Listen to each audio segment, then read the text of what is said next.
भाई पहला के लोग कितने भावुक होते ना बेचारे, रिश्ते न बनाए रखे थे। और फिर लोग थोड़े से प्रैक्टिकल हुए, जो रिश्ता का फायदा ठान लग गए। और आजकल के लोग तो इतने प्रोफेशनल हो चुके हैं कि रिश्ते जिब बनावे हैं जिब कुछ फायदा दिखे।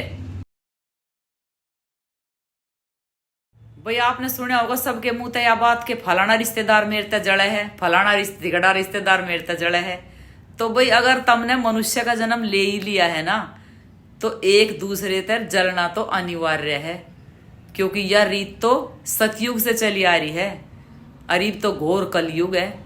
आपने पता ही है कि भोले बाबा ते खुद उसका ससुर जी जड़े करता, और भाई राम ते खुद उसकी सगी मौसी जड़े करती, जिब्बे तो वनवास पहुंचा दिया था। और भाई श्री कृष्ण तो उसका सगा मामा जड़े था, उसने मारने तैयार रहा था। और भाई प्रहलाद का तो खुद बाप जड़े करता, जिब्बे तो उसकी बुआ लेकर उसने आग में बैठ गई थी। तो भाई ये जलने जलाने की रीति रिवाज तो बहुत पुराने जमाने की हैं। आजकल तो बहुत घोर कलयुग आ गया है। तो भाई इसमें मैं भी हूं और आप भी हो, सब एक दूसरे से जड़े हैं, रिश्तेदार हो कोई भी हो। तो ज्यादा टेंशन लेने की जरूरत नहीं है, खुश रहो और मस्त रहो। भाई पहला के लोग कितने भावुक होते ना बेचारे, रिश्ते न बनाए रखे थे। और फिर लोग थोड़े से प्रैक्टिकल हुए, जो रिश्ता का फायदा ठान लग गए। और आजकल के लोग तो इतने प्रोफेशनल हो चुके हैं कि रिश्ते जिब बनावे हैं जिब कुछ फायदा दिखे। भैया बात तो सब ने सुनी होगी कि एक माँ ने अपने बेटे के फेरे कद्दे नहीं देखने चाहिए। और भाई पहले टाइम में तो माँ बराता में ना जाती, पर आजकल तो मॉडर्न जमाना आ गया, सब बारात में जा है। बारात में बेशक जाओ, पर अपने लड़कियां के फेरे नहीं देखने चाहिए। इसके पीछे भी एक रीजन है। भाई सबसे पहला तेन कहेगा माँ की नजर लग गया अपने बालका के कि आज मेरा लड़का कितना सुंदर लग रहा है।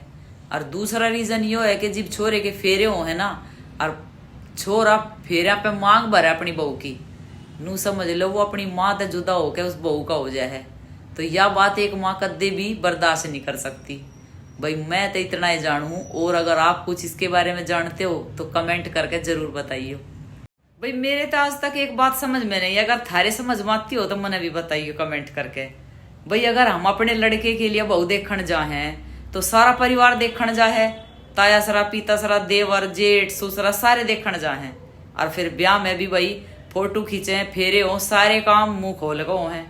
और जीवा बहू हमारे घर आ जा, उसके बाद हमनू कहे हैं तेरी ससुरा इस तक घूंघट काट ले, तेरा जेठ से इस तक घूंघट काट ले, तेरा ताया सरा हो, तेरा पीता सरा हो, तेरा दादा सरा। फिर उस छोरी पे क्यों घूंघट करवाया जा है, यह बात मेरे समझ में नहीं आई।